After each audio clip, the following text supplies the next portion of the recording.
Hey everyone, and welcome to episode 1 of a new X-Wing video series I was going to start called Rules Questions. And as the name would suggest, I'm going to be taking rules questions for X-Wing. So, as some of you who've been following for a while or who know me in general, see me around on Facebook, stuff like that, should know by now, I try to be relatively active in the community when it comes down to building the community and my local community especially. And I am the TO for the Sentry Box. I do a lot of the big events for the store. I've run the last few regionals. That's about where my experience level peaked out, but I have been involved in the TO group on Facebook for a long time, and I recently started a Facebook group for X-Wing questions, so I'll link that in the do really flippy description thing. And if you're interested in joining, have any questions, feel free to post them there. All of these questions from today I have pulled from either that group or the TO group, but feel free to actually email me questions if you have any. You should be able to find me at dice8.com, this one here, or you can tweet at me. This one's over here. See, I'm getting better. I'll get there. Dice8 Dice8 Chris on Twitter. Or find us on Facebook, shoot us messages, email me at dice8@gmail.com as well. If you have any rules questions, there's multiple ways to reach out, get in touch with me, and I'll try and feature questions every week. I want to do this. I'm probably going to move it into maybe a Wednesday slot if possible, but no promises. Just take a little bit of time to prep, especially if the questions get a little bit more complex and things like that, and I need to actually think out how I want to answer them and make sure that I'm giving the best answer I can. And obviously I will preface this by saying that this is how I personally would rule them as a TO. This isn't necessarily going to be hard and fast, this is the rules. That's how I'll be presenting it, but obviously it is always going to be my opinion. And FAQs can come out, things can change, and if you feel like I've got anything wrong, just leave a comment and we'll have a back and forth. If you've been watching the channel for a while, you should know that I try and answer all the comments, at least with a like or a thumbs up or whatever, and I'll try and give you the reasoning if I don't explain it well enough, but hopefully that won't be an issue. And I'll be honest, I've thrown myself a softball for the first question. So this one came up on the new Facebook group, which is called X-Wing Rule Questions. It's going to be linked below. And it was, can Mel Trigger Ezra if your ship isn't stressed when you first attack? That was the full thing for the questions. Obviously, I assume that it's talking about the combo of the Mel Ezra crew working together on a ship that can field them both. So on a Falcon, something like that, you can fit both the crew and how they would interact. I've included the Ezra crew, Ezra attack shuttle and Sheepity class shuttle as well, just for completion's sake, because the question doesn't make it 100% clear, but the premise of the answer is going to be based on the crew interactions. So the key for understanding this one is actually looking at the timing chart. Measure ranges to the enemies. Pick your weapon choice, declare target, pay any costs if desired. Target of the attack becomes a defender at this point, so everything's fine here. Then we roll our dice. It's pretty simple, nothing complex now, but this is where we come into a modify attack dice step. Step number 3 is where the important things happen in this interaction. So this is where any abilities that let you reroll or any abilities that let you modify dice through turning a focus to a crit, for example, would come into effect. This is the Maul card. When attacking, if you are not stressed, you may receive any number of stress tokens to reroll that many dice. After performing an attack that hits, you may remove one of your stress tokens. So we're going to ignore that last sentence for now. So what we're going to do, we're going to assume we reroll 1 dice, suffering 1 stress. We are still in a modified dice step. I'm stressed and have Ezra Bridger equipped. So when attacking, if you are stressed, you may change one of your eyeball results to a crit result. So I'm still in the attack step, so I still fulfill the requirement of Ezra for when attacking. So yeah, you can trigger, Maul can trigger Ezra even when you don't start the attack stressed. So that's, like I said, a nice softball, pretty simple. Both modifications happen within step 3. Then we're going to move on to triggering the last part of more for if the attack hits. We move through to step 6, where you cancel down hits and crit results compared to evade results. And then there is a point after step 6 where you decide if your attack hits. If you follow it through, you go into step number 8, which is after abilities that trigger after attacking or after defending. Step 8 is the point at which Maul would trigger. So then you get to remove the stress if you manage to hit, so you become unstressed again. Clear? Hopefully not confuse the matter too much, but you have the full interaction of Maul giving you 1 reroll for 3 points, becomes effectively a predator, where if you actually hit, you remove the stress. Ezra gets the advantage of Maul stressing him to give him the crit, and then if it still hits, you get to remove it all. Step 3 being the modify attack dice step, and step 8 being the remove stress for hitting in the after attacking step. I'll get better. Okay. Then the second question out of the 3 I picked for this video, it was another, I think, relatively simple one, but it is actually lets me reference a point that is often confused in X-Wing. So, if I let's the stress off a ship with Kyle Katarn, do they get a focus? I think not. So, again, not massively vague, it's pretty clear what the question is asking. But if you use the Let's Resi Crew card, when defending, you may remove 1 stress token from the attacker to add 1 evade result to your roll. Okay, pretty simple. Then Kyle Katarn. After you remove a stress token from your ship, you may assign a focus token to your ship. Card interpretations. Many ship card abilities use the word "you" to refer to a corresponding ship. Upgrade and damage cards that use the word "you" refer to a ship to which the card is assigned.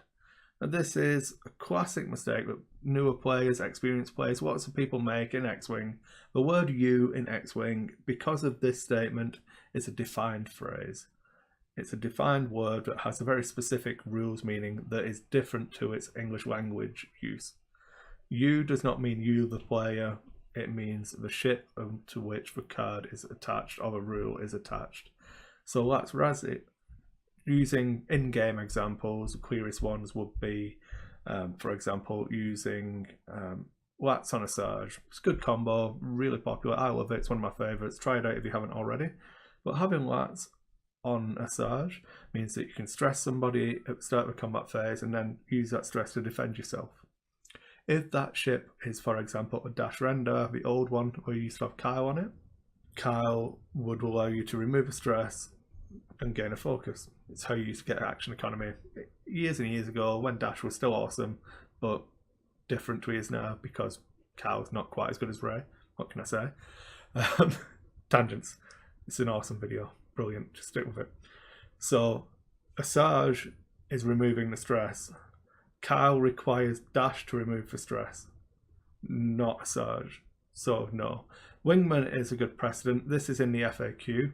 So, it does state again, the ship with Wingman is the ship that is removing the stress, not the ship that has Kyle attached. So, no. That ship would not get a focus token. So you correctly thought not, but this should summarise it and lets me point out the word "you" having its specific X-Wing definition. And again, it's one that people get wrong. I'm sure we're going to revisit this as this series gets older, but this is one to watch out for. It's going to come up a lot. Then the doozy. This is the one I gave myself just because it's been bouncing around the TL group today. And I've seen it come up a couple of times already. And I want to break down my reasoning for how I think it's open and shut and how I rule it personally at events.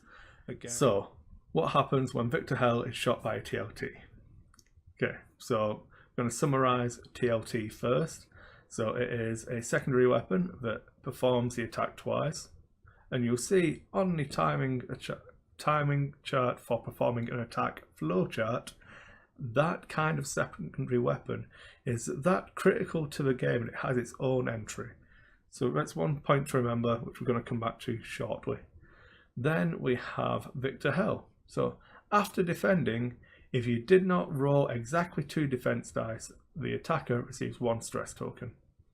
So if you're at range 3, you've got 2 agility normally, against a normal non-secondary weapon attack, range 3, you'd roll 3 dice and the attacker would become stressed.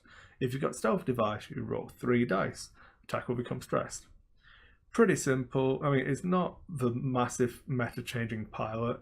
It's a good ability, I like it, but that's pretty open and shut. The question comes to light because people are saying that each TLT attack is being performed twice, and each time Victor Helen rolls 2 dice. A timing chart for performing an attack. So this is a single attack is being performed, and we follow this one timing chart for one attack. Okay. So I'm going to use the word attack for when we are talking about the full thing of this timing chart. So if I want to attack Victor, and I really hate that by the way, but I can't make it any more clearer.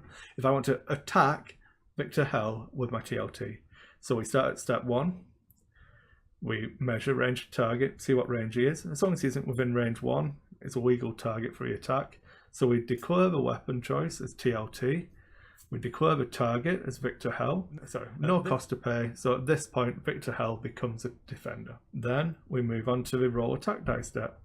Identify a number of attack dice from ship card or secondary weapon. Pretty simple. So we look at a secondary weapon. It's got 3 written there. For example, if it were Miranda, you could do Miranda's ability at this point. Irrelevant, it doesn't matter. I'm going to try and keep it simple. So I get my 3 attack dice, I roll them, then we go to modifying attack dice. Again, irrelevant. Then the defender rolls defense dice. So Victor Hell gets 2 defense dice and rolls them. Then it gets to modify. So we've identified the number of dice. So we've rolled, at this point we have rolled 2 defense dice. Then we compare results. Again, this is again irrelevant. For a point, we'll say we got 3 hits and Victor Hell blanks out. So the attack hit. This is where TLT jumps in, cancels the results down, does the damage. Then we move back onto the nice in-between step between step 6 or 7 and step 8. Okay, this is this the first attack for the secondary weapon? Remember, I said attack there, not attack. It is the first attack from a secondary weapon that says perform this attack twice. So we are still doing the one attack that forces us to access this flowchart at all. If we weren't doing a single attack, we wouldn't be looking at this flowchart in any way, shape or form. So we go back, we move up to step number 2, we roll the attack dice again, pushes us to step 3, we modify the attack dice. Step 4, we identify a number of defense dice we need to roll. So we get 2. We roll them, and you modify them, and you see if you've hit again. We'll say this time TLT blanked out and Victor Hell got 2 evades. Awesome. No damage from this one. Attack didn't hit. We move back on. Is this the first attack from a secondary weapon that says perform this attack twice? No, it's the second. So now we move on. And this is the important part of the entire debate. This is where we now check to see if there's any abilities that resolve after attacking or after defending. Before this point, we haven't referenced any abilities because it isn't relevant. So this is why the Valen Rudor precedent is set and legal. That Valen Rudor, as is in front of us, when defending against a secondary weapon that says perform this attack twice, so TLTs and cluster missiles, the player controlling Valen Rudor can use this ability only once and only after a second attack. I've just stated the reason why this is true and this is precedent. It says to see the timing chart on this page. This is why it's relevant. So, at no point have we counted defense dice. We haven't, at no point did we stop and say, okay, I've rolled 2 dice now and I've rolled 2 dice again. We count the number of defense dice we've rolled during this attack. We rolled 4 defense dice. We didn't roll them all at the same time. We've rolled 4 defense dice at the time we referenced Victor Hell's ability. Victor Hell's ability has not been referenced before now. That is why the attacker firing with a TLT would suffer stress. If, for example, it had structural damage and reduced its agility to 1, once both attacks are resolved, assuming they're unobstructed, Victor would have rolled exactly 2 dice. So he wouldn't get stress. So if you feel like it works differently, feel free to show me your arguments. And like I say, I don't want it to be a giant debate. I'm not saying that there is anything wrong with that, but if you look at the timing chart, it should be pretty clear. Hopefully that was clear enough, maybe. And that's the 3 questions I chose to do for episode 1. If you like the idea of the video, please let me know. If you've got more specific questions you want to ask, like I say, leave me a comment, shoot me an email, reach out on Twitter, reach out on Facebook. There's multiple ways to get in touch with me. Please don't hesitate. And as I say, I'll try and break it down. What I would say is if you can be as clear in your questions as I can. I did pick some deliberately vague questions just so I could try and emphasize those points. But if you do send me a question, please try to be as clear as you can when asking it, and I'll try and be as concise and clear when I give my answer, and I'll give you as much supporting information and reasons why as I can, and I'll reach out and try and, if I don't know or I can't figure it out, I will reach out to other TOs as well and try and get an answer, and I'll try and explain it in just such a way. And that should be it, guys. So thanks for watching. I really appreciate it. If you've got any questions, shoot them. If you've got any comments on the actual video or rulings within it, so leave a comment. We'll have a chat and see how that goes. But that's it. Make sure you give me a thumbs up, ask questions, and make sure you subscribe to the channel for another video.